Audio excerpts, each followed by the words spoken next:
So going back to this jail construction thing, I want to really dive deep into this one because it's such a good platform item. People just love it. So let's say this jail, the first thing I got to do is sell it to the people because they're the ones that are going to put me in a position to do something, right? So if I get elected, the next thing I got to do is talk to the commissioners and convince them. I cannot imagine them not wanting another $20 million every year to add to their budget for their services, for whatever we need. But once you do that, you convince the people, convince the commissioners. Once you're there, it's all downhill, and you get it done. And so where I'm going with this is that, so let's say this thing comes into fruition. You build this new jail. You left your old facility because it was aging or whatever. You build this new one.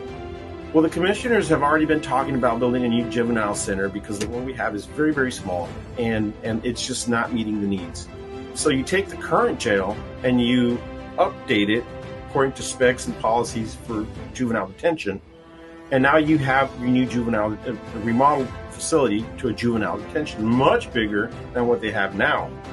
That same building is big enough where you can not only have the detention center, you can have the juvenile probation, you can have a juvenile courtroom, and it's a one-stop shop. You don't have to be moving people around from facility to facility. It's all there.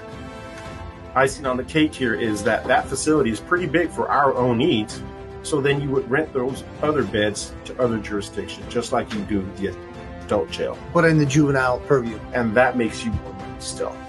So this is a win-win situation. It's something that should have already been built 6 or 7, but because there's no will and no interest, a lack of understanding or not drive to get it done, we're still back in square one.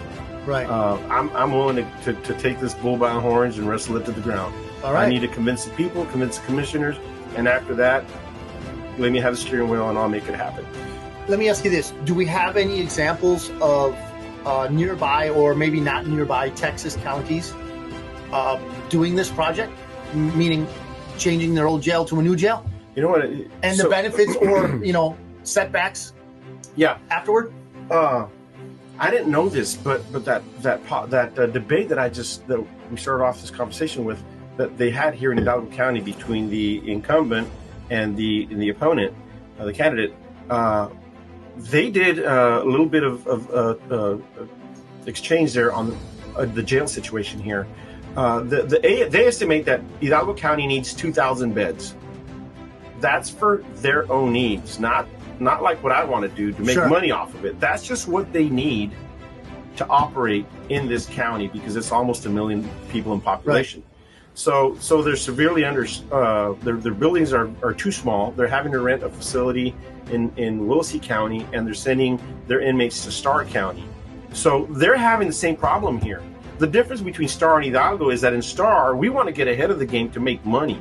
They just want to get to a point where they're treading water and not sinking. Right. They need beds for their own needs, which costs money. Right. Every bed you're going to have to take care of them medically, their food, everything. And so, that's 2,000 people that you're taking care of. This just occurred to me. You just said you got to take care of them medically and so forth. So there's going to be job openings, right? Yes. I mean, if we build our new jail, we're going to need more jailers, of course, right? There's a ratio. Yeah. You're going to need more cooks, more maintenance, more people to transport, more medical staff, more maintenance. These are jobs that are going to be county jobs, which means they're jobs that have pensions and insurance, and it's more than just a minimum wage job without benefits. These are good jobs, especially for our area. And so, good point. That not only does the county make more money off of this jail, but you also hire more people who will pump money into the local economy. Right. And so it's just, I don't see any reason or any way that this is a bad idea. It's just, we need somebody in that driver's seat that is going to take this to the finish line.